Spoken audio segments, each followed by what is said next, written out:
It's time for the Daily Stand Up Podcast presented by AgileDad with your host, Lee Henson. Without any further ado, let's get started. Today, I wanted to discuss 6 hard to swallow leadership pills that, if applied, will actually make you a better boss. Now, I should be able to knock these 6 out pretty quick, but I just want to point out there's way more than 6. This is the 6 that just resonated the most with me. I think that sometimes you need to consider what you will do, what you won't do, what your non negotiables are, etc., before putting together a list like this. But I'm going to break it down for you. Let's start at the top with number 1. You are indeed the architect of most of your plan. Some things just aren't your fault, but they are your responsibility. Other things are not your responsibility, but they're certainly your problem. I like that quote. When you're a leader, expect the unexpected. Things will go down. And when the inevitable does happen, you don't want to be making it worse with your reaction. You didn't sign up for management because you thought it would be easy. You knew there'd be hard days. So when things get tough, remind yourself that this is what hard feels like. Most people treat this as a cause for additional stress. There's too much worry about and too many opportunities for blame. But I suggest a plot twist. If you can take ownership of everything that impacts you, you're not being burdened, you're being empowered. Effective leadership is as much about anticipation of potential problems as it is about fixing your current ones. Reframe the way you see your role, reframe the way you see your life, construct a mental framework that relishes the challenge of anticipating threats, exploiting opportunities, and connecting the dots to notice patterns in data. Sidestep a lot of potential angst and pain by focusing on what you can do right now over what's being done to you. Be active and not passive. Sometimes your best just won't be enough, but you get to choose how you respond. So choose wisely. It's one thing to say, I'm destined to be this way. It's another thing to choose how you're going to respond to a critique, right? So it's one of those things where when you're faced with a challenge, make sure you choose wisely. All right, number 2. Few people will have the same level of motivation as you. Nobody cares about what's important to you as much as you do. The trick to managing people isn't about getting people to do what you say. It's about getting them to want to hit the same goals as you do for their own reasons, not for your reasons. Stop trying to strong arm people into getting alignment. Retire your charm offensive. Throw your persuasive tactics into the ocean. You'll save your energy. You'll save your time. Most importantly, you'll save your sanity. And engagement will increase as staff starts doing what they want to do rather than what they're being commanded to do. Focus on seeing where what's important to staff and what's important to you intersect. That's the magic quadrant, the magic space that you'll find the motivation that you need to get things done. I believe it was Eisenhower who said, leadership is the art of getting someone else to do something you want done because they want to do it. I like that answer. All right, let's go to number 3. Number 3 is you'll get more from giving credit than by trying to take it. So you'll get more from giving credit to trying to take it. While it's human to want to be recognized for your achievements, it's your job as a leader to promote the achievements of your team and not yourself. Praise is like a magic spell. It can supercharge employees, encourage behaviors you want to see more of, and validate a person's effort, raising their output baseline as their effort is recognized. It can even improve retention.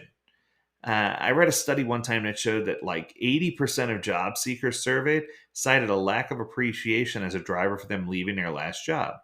But credit sits on a spectrum from high fives to big juicy bonuses. Avoid the generic off the shelf kind. Replace it with considerate, genuine, thoughtful praise. Nice work, pal. Probably not going to cut it, right? Ensure the praise matches the accomplishment. A pat on the back or simple recognition is sometimes more than enough, but will stick in a craw if someone just closed an account worth hundreds of thousands or $1 million. It's just not the right thing. It's amazing what you can achieve if you don't care about getting the credit and fight the urge and seek to elevate others instead. All right, let's go to number 4. Excellence is in the next 5 minutes or nothing. High performance is a habit, or rather a series of habits, that are threads that form a blanket of excellence that smothers your organization with its warm, fuzzy embrace. How you do anything is how you should do everything. So, how do you act when you think nobody's watching? If you can't be bothered to do the thing in front of you to the best of your ability, how can you hope to step it up when it really matters, when the game's on the line? Rarely are things changed in heroic moments of shining glory. Oftentimes, it's the dull, mundane moments that count. In the gray areas is where legends are born. As a leader, are you setting a culture of excellence, a system of excellence, or are you waiting for the pivotal moments only? If you're doing the latter, you've already lost the game. Sure, some people are really that excellent that they only need to show up then. But do you really think that you're that good? Are you the Michael Jordan of what you do? It's not really a strategy. And it sets one hell of an example for others, a poor one.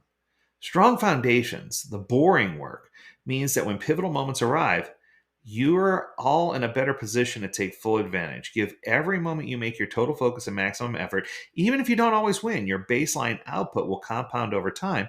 And with these solid foundations, you increase the surface area of your potential success.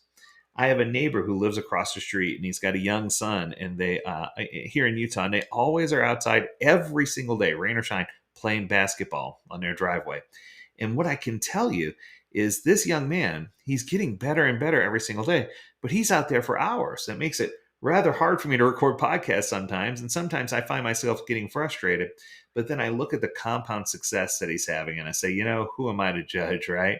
Because he's a winner no matter what happens. All right, let's keep going. Sometimes people are great workers, but they're terrible employees. All right, we'll call this guy Steve. Steve was cool. Everyone loved him, and he loved everyone. I liked him, and I don't particularly like anyone more than anyone else. And when it came to work, he knew the job and set a high standard. This all sounds great, right? The problem is Steve also didn't like to follow the rules. He saw himself as above the rules, a maverick, a trailblazer. When he tried to address, when we tried to work together to address this, he'd say things like he knew he was a good worker and that these rules were for people who weren't as good as him. The other managers and I, we tolerated it for a little while until one time Steve's lack of regard for the rules resulted in gross negligence and nearly led to the company getting slapped with a huge fine. We had no choice but to let Steve go, and it took months to undo the damage of Steve's influence. Throughout the years, I can say I've managed a lot of Steves. And at one point, I may have even been like a Steve. And while Steve might be a high achiever, don't let that distract you from the damage that type of attitude can cause. Can you be flexible sometimes? Of course you can. Just make sure you're not undermining the culture of the organization you're trying to build when you're trying to be flexible. A team of aligned, average people will always trump a team with one standout individual who undermines the team spirit. Ask LeBron James. Oh, I went there. All right. Number 6, the final one. You don't need to be liked to get the work done. Being liked, like credit, it feels good, but it can also be a distraction from what's really necessary and what's really valuable. Aim to do the kinds of things that demand respect and authenticity. This at least builds a culture that befits good work and high standards. Prioritizing being liked just doesn't do that. It'll lead you towards behaving in ways that maintain your being liked and nothing more. So in those crunch time moments when you need to have a stern word, will you trust yourself to say what needs to be said? Respect gives you tools to do what's right. Authenticity breeds a culture of transparency and honesty. It's hard to respect someone who's clearly just desperate to be liked. People don't need to like you. They don't need to respect you. So make sure that you're being the kind of person that could be respected and should be respected based on their merit. That's going to do it for today. I hope you enjoyed this episode. If you have a topic you want us to discuss, learn more at AgileDad.com. We'd love to hear from you. And as always, we encourage you to stay healthy, stay well, and stay agile, my friends. Until next time, do take care.